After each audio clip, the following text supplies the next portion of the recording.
청담동의 네. 아파트인데 네. 가격이 6억이잖아요. 오, 엄청 싼 거 아니에요? 이게 싸죠? 네네. 근데 이게 밑에 뭐라고 적혀져 있냐면 네.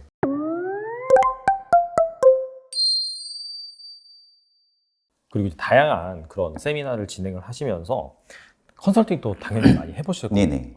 그러다 보니까 약간 좀 초보자들이 많이 하는 실수? 이런 것들도 좀 있을 것 자금 같은데 계획을 못 세우세요. 자금 계획이요? 예, 이게 네. 이제 일반 매매에서는 전세 끼고 갭 투자도 할 수 있는 거고요. 네네. 지금 주인이 거주하고 있는데 그럼 내가 잔금을 새롭게 전세를 맞추고 그때 잔금을 하겠다 이런 조건도 다 되는 거잖아요. 근데 부동산 경매는 일단 어찌됐든 잔금이 먼저 가야 되는 거예요. 아. 먼저. 근데 잔금을 했는데 그 집에 못 들어가요. 왜요? 거주하고 있는 분이 계시니까. 그러니까 쫓아내다는 표현은 좀 그렇고. 네, 그러니까, 명도를 해야 되니까. 아. 거기에 그 집에 임차인이 계시던 소유자분이 직접 거주하고 계시던 점유하고 있는 분이 있잖아요.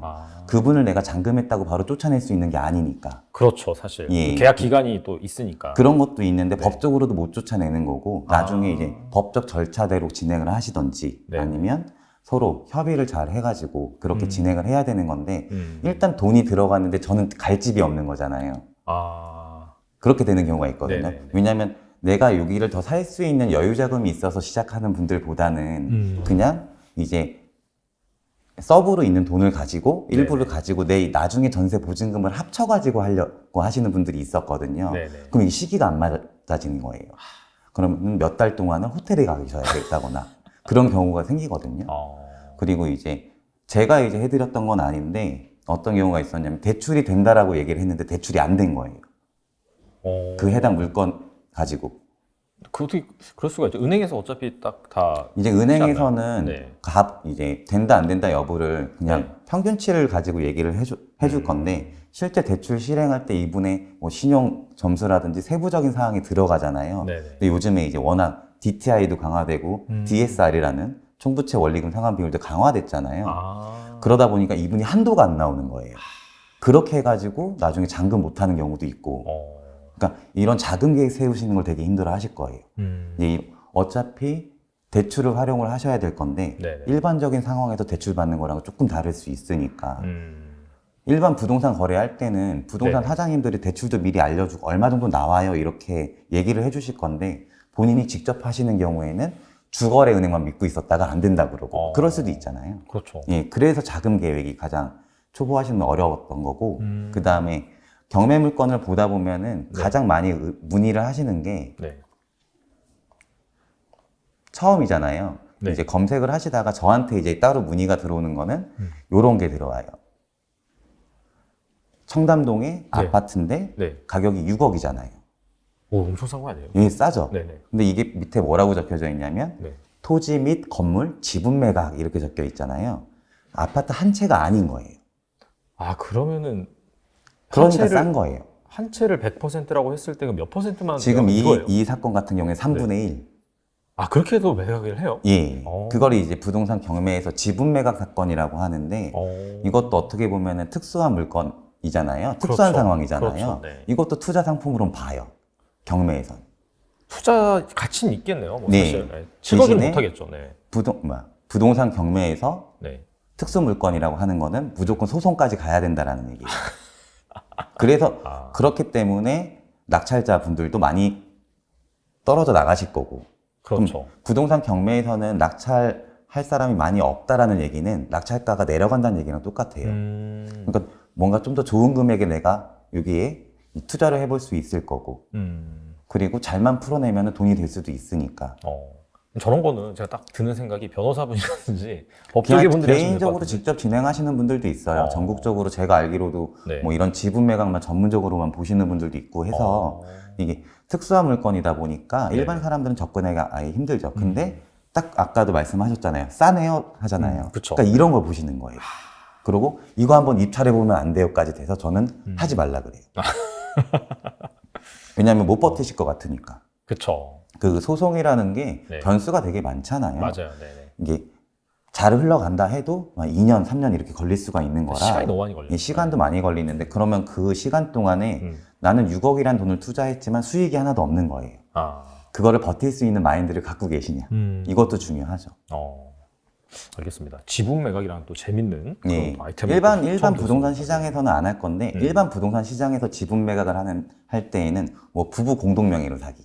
아, 그러면은 소유자가 2분의 1, 2분의 1 따르잖아요. 남편이랑 부인이랑. 네네. 이것도 똑같이 지분으로 사신 거죠. 근데 가족이니까 그건 되는 거고 그렇지 않은 이제 이런 상황에서는 잘 안 살려 하겠죠. 알겠습니다. 좀 재밌는 케이스도 실제로 보니까 자주 네네. 등장을 한 것 같아요. 실제 이제 경매 같은 경우에는 법원에서 좀 진행이 되잖아요. 네. 약간 그 프로세스 그런 것도 좀 얘기해 주시면 훨씬 좀 잘 이게- 와닿을 것 같아요. 네. 이제 경매 같은 경우에는 내가 뭐 제주도 물건에 입찰을 한다. 그럼 네. 제주도로 가셔야 되는 거고. 아, 그래서 왜 관할 소재지 법원이라고 아, 하잖아요. 네네. 그 네. 관할 소재지 법원에서 진행을 해주는 거고요. 이게 얼마나 중요하게 생각을 하냐면 모든 법원에 경매 법정이 따로 있어요. 그러니까 경매만 진행할 수 있는 법정이 따로 있어서 거기서 진행이 되는 건데 네. 이제 각 지역마다 몇 시부터 입찰 시간이라는 건 정해져 있거든요. 뭐 70분 주는 데도 있고 90분을 주는 데도 있어서 그 시간 잘 확인해서 가시면 되는데 제 경험상 안 그래도 법원은 사람이 많이 갈 거예요. 일반 아. 소송도 많이 있으니까. 네네. 근데 법원이라는 곳이 주차 공간이 한정적이잖아요. 그렇죠. 그래서 차를 끌고 갈 땐 낭패를 보는 경우가 되게 많아요. 주차를 못 못해서. 해가지고. 예. 아, 입찰 시간은 다가오는데 아. 주차를 못 한다. 그러면은 사람이 되게 조급해지겠죠. 네. 그러다 보면은 저기 앞차에 저는 실제로 봤는데 운전자가 없어요. 어? 일단 뛴 거예요. 아 진짜요? 입찰하러. 입찰을 하고 나오면 되니까. 아, 예. 아 하는데 한 몇 분 정도 걸린대요 그러면? 입찰표는 네. 내기만 하면 되거든요. 아 내기만 하면 돼요? 예. 그냥 화장실 한번 갔다 오는 그 수준으로 예, 딱 예, 내고 예. 그래서 나오면 되겠네요. 이미 다 작성해서 오셨거나 아, 이제 이게 입찰표 같은 경우에는 이 대법원 이제 사이트 가셔가지고 서식 받아서 작성해서 오셔도 되고 현장에 입찰 보증금 봉투 아, 부동산 계약으로 치면 계약금 10%라고 생각하시면 될 것 아, 같아요. 네네. 입찰 아. 보증금 봉투가 있고 네. 입찰표가 있어요. 네. A4 용지. 그 다음에 입찰 대봉투라 그래서 갈색 봉투가 있거든요. 그거를 현장에서 교부받아서 이제 거기서 작성해가지고 내가지고 입찰함에 넣으면 되는 건데 미리 네. 작성할 수도 있으니까 아, 그럼 빨리 써가지고 내기만 하면 되시니까 그렇게 이제 진행이 돼요. 그러면은 이제 시간에 따라서 개찰이 이루어지고 그날 예를 들어서 네. 오늘이 지금 4월 21일이잖아요. 네네. 그래서 오늘 진행된 물건의 수원 5개 같은 걸 보면은 이게 오늘 입찰 현황별 물건이 24건이에요. 네. 이게 다 오늘 이제 진행이 되는 물건이라고 보시면 되거든요. 아, 그래서 이제 네. 오늘 이제 매각이 된 물건도 나오고 매각이 안 된 물건도 나오겠죠. 네네. 그래서 이게 다 똑같이 진행이 되는 거니까 그래서 이제 입찰함을 다 내면은 이제 거기 계시는 분들이 개찰 사건별로 분류를 하고 아. 그 다음에 사건 번호 순서대로 진행을 하는데 요즘에 코로나잖아요. 그렇죠. 그래서 입찰이 가장 많이 된 사건을 먼저 진행하는 경우가 많아요. 아, 사람들이 빨리 나가야 되니까. 그렇구나. 거기 좁은 데에 막 몰려 계시거든요. 네네. 제가 수요일 날 갔던 데는 네. 대전을 갔었는데 네. 이 물건이에요. 제가 경매하면서 입찰자 수가 제일 많았던 사건이에요. 129명. 오. 도로예요. 아 도로요? 네. 근데 이거 궁금한 게 도로를 낙찰을 받으면 네. 저거를 그냥 다른 용도로 개발을 할 수가 있는 거예요? 여기가 이제 전체적으로 네. 도마 3구역, 대전의 도마 3구역이라는 재개발 지역이고요. 아, 그래서 이 지금 토지 면적이 100.2제곱미터라고 되어 있잖아요. 네네. 이게 입주권이 나오는 도로예요. 그래서 129명이나 갈 줄 몰랐는데 아. 이만큼 있었고 네. 이게 감정 가격이에요. 5,100만 원. 네네. 이 낙찰은 2억 9,700만 이야. 원에 돼요. 근데 저 정도로 받아도 확실히 좀 잘 개발을 하면 어쨌든 아파트가 오는 거니까 음. 그래서 이제 이분들 같은 경우에는 그냥 토지가 30평이니까 평당 1,000만 원 정도 생각하고 썼다라고 생각하면 될 것 같고 그래서 제일 사람이 많이 몰렸던 저도 120명까지 못 봤었거든요. 한 70명에서 80명을 본 적이 있는데 바글바글 해가지고요. 거의 절반 이상이 서울에서 오셨고 네네. 그래서 아 요즘도 아파트 입주권은 이렇게 관심들이 많으신가 했어요. 재개발이니까.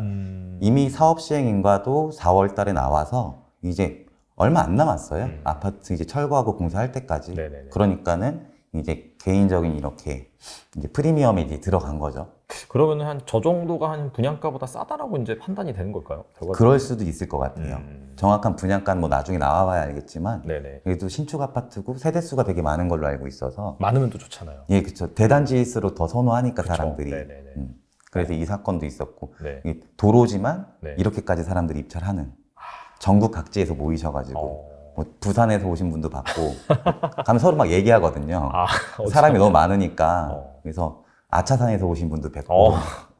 그리고 고생하시겠네요 서로 그러고. 뭐 지역 대표로 다 오셨나 보네요. 진짜. 네. 이렇게 이제 관심들이 많아요 지금. 야, 진짜 도로도 한번 다시 보자라는 그런 차원에서 네네. 입주권이 야, 재밌네요, 나오니까. 진짜. 알겠습니다. 근데 실제로 이제 그 낙찰하는 과정에서 뭐 낙찰가 조작 뭐 이런 상황 조작이라기보다 네. 예전에는 있었다고 들었는데 뭐 저희 뭐 부모님이 하셨을 때는 네네. 그런 적이 있었다 하는데 조작이라기보다 어떤 경우가 있었냐면요. 제가 그 현지 부동산을 갔는데 그 현지 부동산 측에서 입찰을 들어오려고 하시는 거였나 봐요. 같은 물건에. 네네. 그럼 이제 그쪽 부동산 사장님이 직접인지 아니면 그 부동산 사장님의 다른 손님이신지는 모르겠는데 그래서 저한테 되게 높은 금액 쓸 거라고 얘기를 하시더라고요. 포기하라고. 그리고 네네. 또 어떤 게 있냐면 네네. 이제 시세 파악하는 게 힘들잖아요.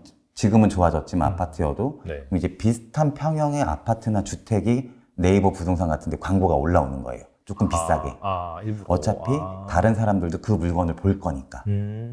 그렇게 해가지고 조금 업 시킨다던가 그런 거는 있어요. 근데 이거는 이제 어차피 금액 결정을 개인이 직접 쓰는 거기 때문에 그렇죠. 이걸 조작이라고는 볼 수는 없어서 이 조작이 되게 힘든 게 다른 사람들보다 내가 높게 써야지 그러다가 본인이 낙찰될 수도 있으니까 그쵸. 예, 알 수가 없잖아요. 그러네. 금액을 이제 비밀 입찰을 하는 거니까 다 보는 데서 금액 적는 게 아니고 그러다 보니까 네네. 그렇게 이제 현장에서 조작이 이루어진다는 건 없는 것 같아요. 할 수도 없고 시스템상. 근데 확실히 약간 좀 그 입찰하기 앞서서 임장을 가보는 게 중요하겠네요. 그러니까 저는 항상 말씀드리는 네. 게 부동산 경매도 마찬가지지만 모든 게 부동산 투자의 한 가지 방법인 거잖아요. 경매도 그 중에 하나의 방법인 거고 무조건 현장을 가보셔야 된다 그래요. 이게 왜 중요했냐면 전문가 5명에서 가도 평가가 다 달라요. 그렇잖아요. 네네. 뭐 비슷하게 갈 수는 있지만 그래도 보는 이제 시야가 다를 거니까 네. 그래서 직접 입찰하려고 하는 사람, 전혀 아닌 사람 이렇게 가서 보시라고. 그래야 뭔가 더 결정 내릴 때 좋을 것 같다고. 왜냐하면 다른 사람이 봐서도 괜찮아야 팔릴 거잖아요. 그렇죠. 예. 그러니까 다양한 사람들이랑 가보는 거예요. 이게 부동산 투자 처음 해본 분도 상관없어요. 저도 이제 다른 이제 반지하 물건이긴 했는데 저는 되게 이상한 거예요. 안 하고 싶었거든요. 그냥 경매가 아니었고 일반 네네. 매매로 좀 싸게 나왔다 그래서 금액은 싼 것 같은데 그땐 잘 모를 때기도 했고 아무것도 모르시는 분이 그래도 여기 그냥 갖고 가면 괜찮을 것 같지 않아요? 그래가지고 한번 간 적이 있어요. 근데 2배 됐어요 그거. 그런 게 있어요. 나중에 왜 괜찮게 봤어요 했더니 지역은 되게 낙후됐는데 동네가 너무 깔끔한 느낌이어서 좋았대요. 동네 주변에 사람들이 조용하고 그런 느낌 때문에 좋았다 하시더라고요. 그래서 그러셨냐고. 저는 그 생각까지 못 해봤으니까. 그래서 이제 무조건 현장에서 네네. 다양한 사람들이랑 같이 그렇게 투자 마지막에 최종 결정하는 거를 무조건 하라고 하고 부동산 경매권도 저한테 의뢰가 들어오는데 혹시 가보셨나요? 물어봤을 때 안 갔다 그러면 저는 안 가려고 그래요. 그 책임을 제가 질 수는 없으니까. 그렇죠. 예. 확실히 좀 가보는 게 중요하고 네네. 기왕이면 가능하다라고 한다면 다양한 사람들의 의견을 좀 들어보는 예, 맞아요. 실제로 현장에 가본 사람들의 네네. 그분이 중요하다. 예. 네, 알겠습니다. 그리고 경매 같은 경우에는 또 장점 중에 하나가 대출이 좀 잘 나온다라고 네네. 들었거든요.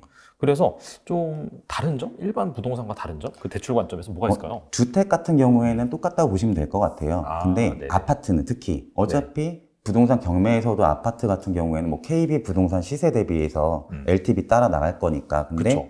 그런 거 말고 이제 상가나 이제 근린주택이나 그 다음에 이제 빌라 같은 경우에는 부동산 일반 매매를 하려고 하실 때는 내가 1억짜리 빌라를 사려고 해요. 일반 매매로. 네. 그러면은 거기에 뭐 LTV 70%인 지역이다라고 하면 7천만 원이 대출이 나와야 되는 거잖아요. 네네. 근데 은행에서는 그 1억을 인정을 안 해줘요. 개인 간에 1억이라고 했으니까. 네네. 왜냐면 약간 대출 사기 칠 수도 있다라고 생각을 하겠죠. 원래는 6천만 원짜리인데 네네. 자기들끼리 1억이라고 해놓고 7천만 원 대출을 받으면 1천만 원이 남잖아요. 그렇죠. 예. 그래서 이제 탁감이라고 은행에서 이제 따로 감정 평가를 해요. 거기 1억보다 낮은 금액이 나올 거고 네네. 거기에 70%가 나오니까 내가 실질적으로 1억에 거래했던 것보다는 뭐 50%, 60% 이렇게 나온단 말이에요. 근데 법원에 나오는 빌라나 상가 이런 거는 네. 법원에서 감정 가격이라는 게 나왔잖아요. 아, 그러네요, 진짜. 이 감정 가격은 은행에서도 인정하는 거예요. 이 감정 가격은. 네네. 그래서 지금 뭐 상가 같은 거 진행되는 것들도 법원 감정 가격은 있으니까 그거를 은행에서 우리는 법원 감정가 인정 안 해드려요 이렇게 말을 못 할 거 아니에요. 법원인데. 네네. 예, 그래서 장점이 있죠. 결과적으로는 약간 그 일반 그런 주택 같은 경우에 사람들끼리 매매하는 것 같은 경우에는 은행에서 따로 감정을 하면서 네네. 좀 더 깎아서 그거에 대해서 이제 LTV, LTV 한도대로 적용해서 가는 하지만 건데. 법원 그런 경매 물건 같은 경우에 확실히 거기에서 나오는 그런 데이터를 네. 은행도 이제 인정을 하는 거니까 그죠. 그러니까 그런 거 깎지 않고 거기에서 또 LTV 적용해서 대출이 나오다 보니까 상대적으로 좀 잘 나온다. 네, 그렇게 그렇게 이해할 수 있겠네요. 생각해 주셔도 되고 그리고 이제 일단 경매는 싸게 살려고 하는 거잖아요. 그렇죠. 그럼 예를 들어서 지금 뭐 낙찰된 건 중에 뭐 이런 물건이 있다. 뭐 2억 8천짜리인데 2억 4천에 낙찰된 건이 있다. 그럼 나는 감정 가격보다 더 싸게 샀잖아요. 그러니까는 퍼센테이지는 높아질 수가 있는 거예요. 그러면은 내가 2억 8천짜리를 2억 4천에 샀다 하더라도 은행에서는 2억 8천에 대해서 LTV를 적용해서 대출을 네, 해주는 거예요? 낙찰가랑 감정가 비교해서 이제 더 높은 쪽을 해준다거나 이렇게 하기 때문에 실제 내가 낙찰받은 금액 대비해서는 더 나올 수도 있는 거예요. 그런 게 좀 괜찮아요. 확실히 레버리지 효과라든지 그런 측면에서 본다면 경매가 좋긴 좋겠네요. 네, 예전에는 이제 더 많이 나왔는데 그런 거 같은 경우 요즘에는 이제 다 규제 때문에 묶여 있다 보니까 아직도 상가 같은 경우에는 뭐 80%, 90% 대출도 나오고. 알겠습니다. 또 이제 최근 경매 시장 현황 그 네. 부분에 대해서도 좀 알아볼 필요가 있을 것 같은데요. 지금 네. 경매 물건이 되게 없어요. 없어요. 예, 없는 거예요. 그러니까 지금 뭐 제가 네. 경매 물건을 검색해서 본다라고 했을 때 네. 서울이고요. 네. 여기서 뭐 송파구다. 이렇게 하면 송파구 물건이 다 나오는데 네. 이렇게 한 페이지가 안 넘어가요. 그러네요. 여기 사람들이 상당히 많이 사는 동네인데. 응, 없어요, 물건이. 그러다 보니까는 네. 물건이 없을 때는 이제 괜찮은 게 하나가 나왔다면 거울 몰리는 거예요. 경매 보시는 그렇겠네요, 분들이. 진짜. 그러니까 네. 이제 낙찰가도 높아질 수밖에 없고. 그래서 지금 부동산 이제 경매 시장이 호황일 때는 네. 일반 부동산 시장은 불황이에요. 약간 침체기일 때. 예, 왜냐하면 안 팔려야지 경매까지 넘어오니까. 그러네요. 그리고 약간 좀 갭 투자했는데 뭐 매매 가격이 떨어지면서 어쩔 네, 수 없이 어쩔 수 내놓아야 없이. 되는 예. 그런 상황. 그래서 네네. 이제 일반 부동산 시장이 호황이면 경매 시장은 불황이에요. 경매까지 안 오고 나서도 잘 팔릴 거고 아까 제가 경매라는 게 돈을 빌렸는데 못 갚아서 진행되는 거라 그랬잖아요. 그렇죠. 그럼 채권자 입장에서도 내가 굳이 경매 신청 안 하더라도 이 채무자가 내가 이거 잘 팔아서 갚을게 라고 하는 게 훨씬 더 편하잖아요. 그쵸? 네. 그러면 도와줄 수 있는 거고 생각을 해보셔서 그러니까 요즘에 경매 물건 조금 없는 것 같고 이제 차츰차츰 이제 더 많이 나올 거라고는 이제 말을 하는데 저희도 좀 지켜보고 있는 상황이에요. 이게 확실히 약간 좀 부동산 경기가 꺾일 때쯤 그때쯤에 약간 경매 시장 활성화가 될 수가 있다. 그렇게 네. 이해할 수가 있겠네요. 네, 그럼에도 불구하고 작년 10월 정도가 가장 높았던 것 같고요. 금액적으로는 아파트 같은 거 봐도. 네네. 근데 지금 이제 경매에서 가장 어차피 나와 있는 물건들은 계속 소진이 될 거기 때문에 아파트 시세를 이제 쫓아가진 않는 느낌은 조금씩 받아요. 약간 확실히. 저항이 좀 있군요. 네. 왜냐하면 투자로 보시는 분들도 이 정도 금액 이상 쓰면 안 되겠다 이런 게 조금 있으신 것 같고 그래서 생각보다 좋은 가격에 낙찰받았네 하는 물건들이 조금씩 보이거든요. 저 같은 경우는 이제 매각된 것들도 한 번씩 봐봐요. 얼마에 낙찰받아갔는지가 궁금하니까. 네. 근데 괜찮다 이렇게 느껴지는 경우가 요즘에 좀 있는 것 같아요. 알겠습니다. 그래도 약간 좀 그 부동산의 종류에 따라서 네. 좀 다를 것 같긴 하거든요. 뭐 아파트라든지 빌라라든지 빌딩이라든지. 근데 제가 이제 최근에 약간 좀 들은 거는 이 코로나 때문에 네. 이 뭐 상가라든지 좀 그쪽은 확실히 좀 안 좋은 그런 상황이 많아서 네. 그쪽 같은 경우에는 혹시 뭐 경매로 나오는 거 주택이 막혔을 때 오피스텔 쪽으로 투자가 많이 들어갔다가 그쪽도 다주택 된다 하니까는 네. 그러고 나서 구분 상가들이 거래가 좀 활발했다 그러거든요. 예, 근데 이제 그게 경매까지 나와가지고 처리가 지금 되는 것들도 있는데 많진 않아요. 나오면은 네. 이제 누가 봐도 안 좋은 자리. 이 건물에 완전 내측 상가가 나온다던가. 외곽은 어차피 임대료가 나올 거니까 그 임대료 받고 뭐 수익이 몇 프로가 될지는 모르겠지만 대출이자 내고 네. 할 정도는 되시겠죠. 네. 그러면서 이제 어떻게 보면 버티시는 거니까 잘 될 거야, 잘 될 거야라고 버티시는 분들도 많거든요. 네네. 상가 갖고 계시는 분들도. 근데 버티니까 이제 하나씩 계속 뭐가 들어오고 지금 코로나 조금 이제 종식된다고 그렇죠. 생각을 하고 그렇게 되고 있고 가장 이제 나오면은 좀 핫하다 그래야 되는 거는 이제 꼬마 빌딩 쪽으로 나오면 그거는 뭐 가격이 어마어마하죠.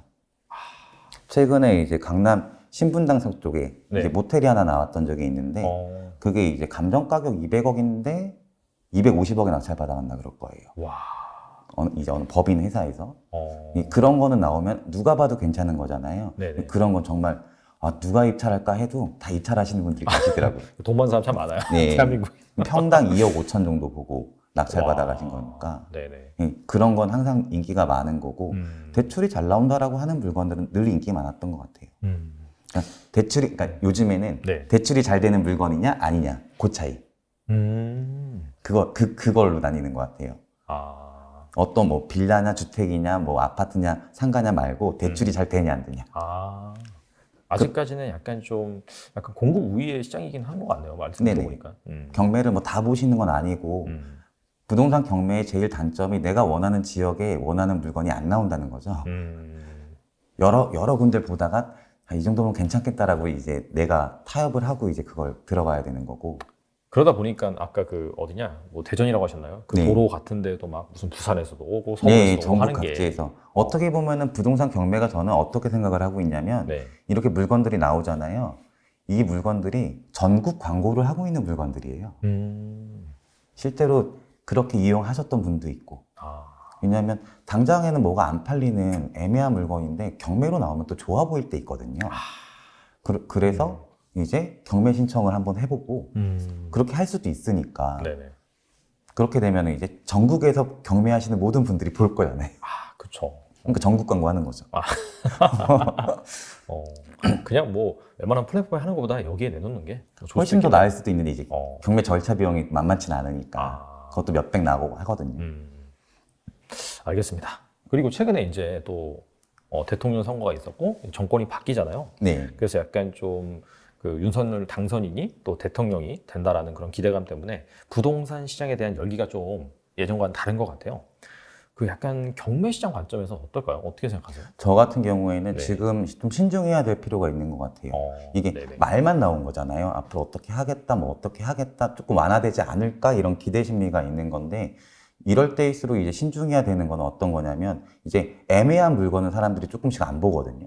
그러니까 투자 가치로서 애매한 네네. 뭐 아파트 연식이라는 것도 투자 가치로서 애매하다거나 이제 뭐 애매한 지역이라거나 이런 데는 조금 안 보고 있으니까 네. 그래서 이제 점점 더 똘똘한 한 채 쪽으로는 갈 것 같고 그리고 신축만 좋아하잖아요. 그렇죠, 사실 사람들이. 다 신축으로 가려고 하고 얼마만큼의 대단지냐. 그다음에 요즘에 아파트는 브랜드도 중요하지만 커뮤니티가 어떻게 들어가냐에 따라서 또 나중에 이제 그 가격이 올라가는 폭이 또 다르더라고요. 그래서 지금은 뭔가를 이제 확실하게 저평가된 지역을 좀 찾아다니면서 투자를 해야 되지 않을까 싶어요. 알겠습니다. 그리고 앞서서 계속해서 말씀해 주셨는데 약간 집값이 좀 조짐이 심상치 않다? 그러면서 서울 같은 경우에는 최근에 약간 비분양도 좀 나고 네. 좀 그런 조짐이 보이긴 하거든요. 그래서 약간 좀 불안불안한 그런 상황인데 경매 투자자들 입장에서는 뭐 이렇게 약간 좀 하락기 초입? 뭐 아직 모르죠. 뭐 그런 상황에서는 또 어떻게 행동을 취해야 되며 반대로 약간 좀 뭔가 부동산 가격이 상승할 것이라는 그런 사이클이 찾아오면은 어떤 행동을 취해야 될 것인지 약간 부동산 사이클에 따라서 경매 투자하는 요령 이런 게 있을까요? 지금 이제 부동산 경매 투자를 그래도 해보셨던 분들 같은 경우에는 다녀본 지역들이 있을 거란 말이에요. 임장을 다녀봤으니까. 네네. 이게 부동산 경매를 해서 투자를 하면 좋은 게 뭐냐면 제가 주변에 여쭤봐요. 여기 계신 분들도 주변 지인 중에 부동산 하시는 분 있지 않으시냐고. 그러면은 가끔 그 부동산 하시는 분들이 물건 추천을 해줄 거라고. 정말 저렴하게 나왔다. 네네. 근데 그거 왜 안 사셨냐고 물어보면은 거의 대부분이 그때에는 그 가격이 좋은 줄 몰랐다. 이렇게 말씀을 해주세요. 근데 경매 투자는 내가 가격을 정하기 위해서 움직여 보는 거잖아요. 그렇죠. 그럼 어느 한 지역에 이 아파트 단지는 평당 얼마고 저기는 얼마고 이게 머릿속에 있잖아요. 네네. 그럴 때는 내가 경매 입찰을 했다가 낙찰을 못 받았다 하더라도 추후에 내가 생각했던 금액이랑 비슷하게 일반 매매로 나오면 투자해 볼 수도 있는 그런 뭔가 결정할 수 있는 정보가 생기는 거잖아요. 네네. 지금은 이제 약간 이제 미래가 불확실할 때는 이때는 다 눈치 보고 계시는 거예요. 다주택이신 분들도 뭔가 확실하게 세제 혜택이 있어야 탈 거고 그쵸. 이럴 때는 그런 정보를 좀 취합해서 나는 어느 지역에 해야 되겠다 이런 거를 1순위, 2순위 이렇게 순위별로 정해 놓으시는 게 가장 좋을 것 같아요. 이제 경매 물건도 많이 나오고 있는 상황도 아니니까 네네. 그렇게 해서 최우선 투자 지역 네. 그 다음에 여기가 안 되면 그 다음에 어디 이런 식으로 그 다음 종목도 나는 아파트를 해야 되겠다 네네. 아니면 뭐 지산을 해야 되겠다 오피스텔을 해보자 이런 게 있을 거잖아요. 네. 그 중에서도 나는 어떤 걸 해야 되겠다 그런 거를 이제 정보를 조금 취합하는 기관으로 보시는 게 좋지 않을까 싶어요. 알겠습니다. 마지막으로 약간 네네. 좀 영상을 보고 계시는 분들을 위해서 좀 한 말씀 좀 부탁드릴게요. 부동산 경매가 어려운 건 아니고 저 역시도 경매 통해서 많은 지역 정보를 배우면서 그러면서 투자 결정할 때 되게 용이했거든요. 그리고 이제 부동산 경매를 배우시면 왜 전세 사기를 안 당할 수 있는지를 또 아는 그런 힘이 생기는 거니까. 그러니까 지금 당장의 수익이 아니더라도 미래에 내가 잃을 수 있는 돈을 지킬 수 있는 힘을 먼저 가져간다라고 생각하시면서 접근하시는 게 가장 좋을 것 같고요. 부동산 투자가 단기간에 되는 건 아니에요. 계속적으로 꾸준하게 관심 가져주면서 진행을 하다 보면은 이거 보고 계시는 분들한테도 좋은 투자 기회가 생길 것 같습니다. 감사합니다. 네. 말씀 들어보니까 그 기억에 남는 게 부지런해야 된다. 네네. 또 입찰도 많이 또 해봐야 되고. 근데 그렇게 하면서 자연스럽게 뭐 이렇게 상권이라든지 또 지역에 대한 분석도 자기가 가져갈 수 있는 거니까 부동산은 사실 싫거나 좋거나 죽을 때까지 같이 뭔가 네. 우리 삶과 함께하는 것이기 때문에 그런 차원에서 이렇게 공부를 해보시면은 분명히 큰 도움이 될 거라고 생각을 합니다. 네, 지금까지 장지성 차장님 나와주셔서 감사합니다.